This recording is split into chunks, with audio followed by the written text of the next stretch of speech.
Thanks for the invitation. I would like to propose an answer to the following question. Can we identify a factor or a process that would account for both the range of benefits of supported employment and its effectiveness, why it works? Maybe also a factor that could shed light on why supported employment is and must be a practice different from traditional practice and in many ways opposed to traditional social practices. So let's begin by the benefits of supported employment. As everybody knows, it enables people who are far from employment because of a vulnerability or a disability to obtain a job, and it helps them to keep it. But beyond that, what are the benefits? Why does getting a job contribute so much to people's well-being? The hypothesis I would like to defend is that this underlying factor that can account for the variety of supported employment benefits is that supported employment contributes to restoring, for supported people, genuine relationship with the world, the working world, with the world in general, with others, and also with themselves. And we'll see that these relationships are to a large extent resonant relationships. So a few arguments. Work restores relationship with the world. It's a traditional idea that work allows us to arrange the world in which we live, to transform the world, especially craft world consists in acting directly on the world, in appropriating it. Second, the world provides opportunities for relationship with others. And for people at risk of isolation, this simple opportunity for daily social contact is already appreciable. But with time, social links, bonds of mutual aid, trust, companionship, mutual recognition develop. And finally, work helps to restore a positive relationship with oneself by restoring self-confidence, a sense of self-efficacy and self-esteem, which is a sense of self-worth, particularly through the cognition of competence by peers. Now, it turns out that relationship is also one of the main levers of supported employment effectiveness. Several studies have shown that one of the main factors predicting the success of supported employment is a working alliance between the employment specialists and the person being supported. Thus, it is the quality of the relationship, supportive relationship, that is a key factor. So, what makes a quality relationship? What matters is not only the restoration of relationship, but it is the quality of those relationships that matters. It's not only about being in presence of others or of the world, it's a relationship in which a contact is established, in which an exchange takes place, in a form of reciprocity, a relationship in which something happens. It is what the philosopher Harmut Rosa calls a resonant relationship. Harmut Rosa is a German sociologist and philosopher. He represents the most recent generation of thinkers of the critical theory developed by the Frankfurt School. Critical theory aims at promoting the emancipation of human beings based on a critical analysis of society and the current forms of life, inspired by Marxism, but more and more by current trends in contemporary philosophy. Rosa became known by his critique of the acceleration in all aspects of social life, which is, according to him, the stabilization mode on which our economy and societies are based.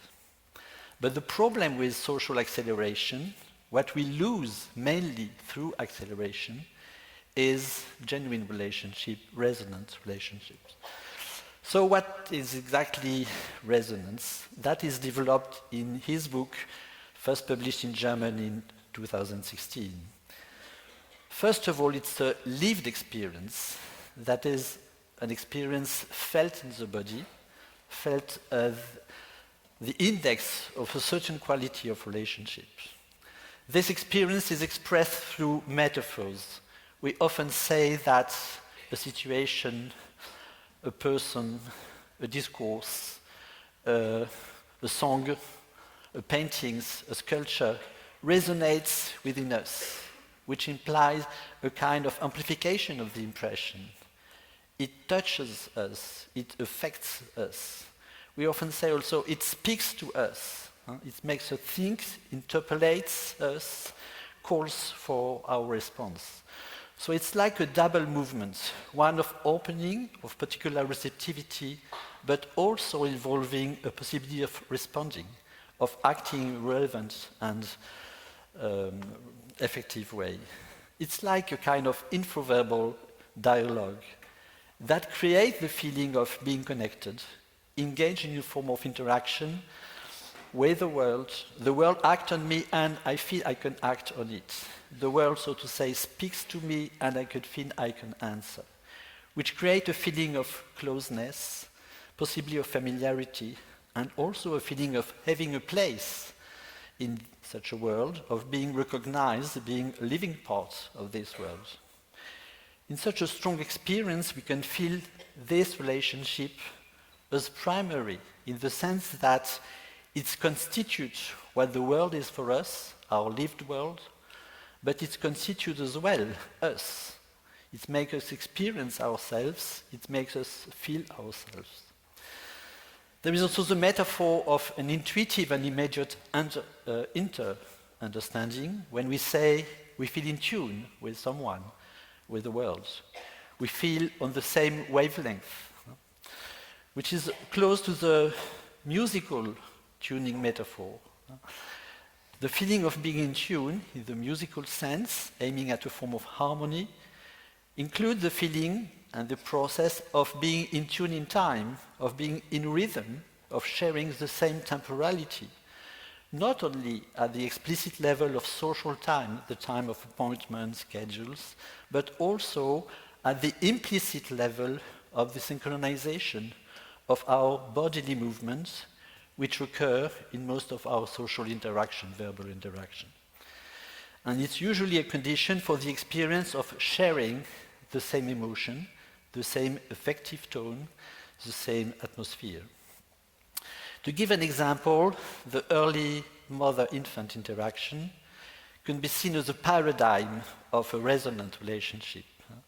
It's a primary intersubjective experience, communication, based on a reciprocal tuning, on an affective, bodily and emotional synchronization, and this relationship creates the interpersonal world of the infants, to speak like Daniel Stern. This relationship, we can understand, is ontologically primary because it allows the baby to be. It's a vital condition of his or her development, but it makes also the mother be a mother. This initial relationship gives rise to the interpersonal world, Winnicott would say the potential world in which we can play, we can act, create, work. But that also means that this world may not arise, it depends on the relationship. And also, it's also interesting to note it's an asymmetrical relationship, but with a form of reciprocity. Rosa called that a responsive relationship, because the world, in this case the mother, responds to the baby's cries. Nevertheless, the imperfect response allows the difference for the differentiation. It's not a symbiotic relationship. Winnicott would say the mother adjusts to be good enough to create the relationship, but also to allow this differentiation. But just the interpersonal world of the infant is completely dependent on the quality of the relationship with his mother or caregiver. In a way, this remains true throughout life. The world for us, which is always also a social world, our interpersonal world, remains highly dependent on our social relationships and their quality, which explains why, depending on our daily social interactions, we can some days experience a resonant relationship with the world, and other days have the feeling of dealing with an indifferent and cold world. So Rosa's thesis is that the human being has a fundamental need for resonant relationships. It's like an anthropological necessity. And it distinguishes three main axes of resonance. Horizontal, for relationship with the other, vertical, for relationship with the world of the whole, and what you call oblique, for relationship with things. So the horizontal axis of resonance is the one in which we have interpersonal relationships, not only with relatives, but more widely it concerns all our social relationships. The vertical axis of resonance is with the world of the whole, and we can feel this resonance in contact of nature, in contact in front of the sea, in front of mountains, in front of blossoming flowers. And painters manage to capture this resonance and share it with us. We can feel this resonance relationship with the world within spirituality and also in arts, particularly in music and dance, which are very good at sharing resonance, but also in painting and sculpture, as we can see in this city. And finally, the oblique axis of resonance is with things, especially with things we use for work, for daily life. Now, can we lose these resonant relationships? This is where critical thinking comes in. In our urban, industrialized, and hyper-technicalized societies, with the division of labor, which sometimes limit us to tasks whose relevance we do not see, whose realization we do not control, and whose potential effect on the world we do not know, we can feel deprived of resonant relationship. In this case, we remain confronted with the world, with others, but the world no longer speaks to us. It seems to us indifferent and cold. We feel then like strangers in this world, strangers in the midst of others, and finally strangers to oneself. Marx first described this situation as alienation in his early writings. Interestingly, it's from a critique of the form of industrial work in which the worker have lost the meaning of their activities, the control of the modality of its exercise, which makes them strangers to their activity, and finally strangers to the world in which they are placed, and ultimately strangers to themselves. And a similar diagnosis is made by several thinkers of society. Max Weber speaks of the disenchantment of the world. Lucas, who speaks of the reification of all forms of relationship. So, a quotation from Rosa. What happens when this dimension is lost? He says, alienation denotes a relation of relationlessness, in which subject and world find themselves inwardly unconnected from, indifferent toward, and even hostile to each other. From its last book, and it goes a little further. It says this mode of relation itself contains the seeds of a relation of aggression. In my reading, the cultural achievement of modernity is that it has nearly perfected humans' being ability to establish a certain distance from the world, and at the same time bringing it with our manipulative reach. And this aggressive aspect of our relationship with the world becomes a problem when it begins to permeate every aspect of life.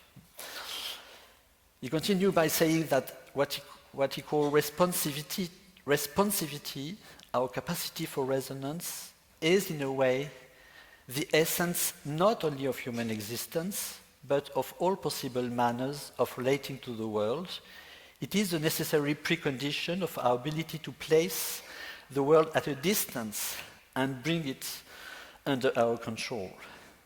A capacity, or rather a dependence of resonance, is constitutive not only of the human psychology and sociality, but also of our corporality, of the ways we interact with the world tactilely, metabolically, emotionally, and cognitively. So in most of our relationship, it's not completely a resonant relationship or a relationship without completely deprived of resonance. In fact, in most of our experience, we have both experience. And in daily life, in working life, the main modality of relationship with the world is the modality of a rational, objectifying relationship, an instrumental relationship. It's a relationship of control, of mastery, of domination that allows a relationship of use, even of exploitation, which implies taking a distance from the world. That is valued by our culture, by the requirements of productivity, of efficiency. That also has made scientific and technical progress possible. But the price to pay is the loss of resonance. But in our everyday experience, we also have, mostly in the background, most often in the background, but in some time in the foreground, the modality of a sensitive relationship to the world, experienced bodily. In this case, the aim is not mastery, nor domination, nor use. It's an experience of openness, of welcoming the unknown, of discovery, of receptivity. It's an implicit background, pre-reflective dimension of our relationship to the world. And it is in this stance that the resonance can occur. So what's important is finding the right balance between these two ways of being related to the world, finding between instrumental and resonant relationships. We can have instrumental relationship, which is necessary for our practical and daily life and working life, but on the condition that we sufficiently preserve the other mode of relationship to the world, which is a resonant relationship. Otherwise, we become alienated, strangers to the world and to ourselves in the sense of Marx and post-Marxists. This state has also been clinically described as a state of depression, which manifests itself as a desynchronization and a loss of resonance with the social world, with others, with our relatives, and finally with oneself in several cases. That has been well described by Thomas Fuchs. We have the same kind of experience in burnout. So I come back to supported employment, and the idea is that what makes the difference between supported employment and the traditional train and place approaches is that it seems to me that supported employments basically rely on relationship, while the previous approaches are more a rational mode of relationship. Supported employment restores resonant relationship through work activity, which increases the feeling of self-efficacy, the power to act on the world, and gives the opportunity of social recognition, which are important conditions for resonant relationship with others, with the world. Relationship of trust with employment specialists restore an interpersonal relationship of resonance, which can be developed then with others.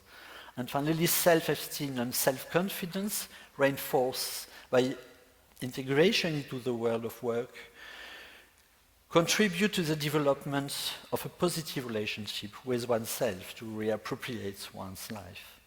So that's my final slide. We may wonder how to support people in a way that promote resonant relationships. Resonant relationships cannot be produced, they cannot be controlled.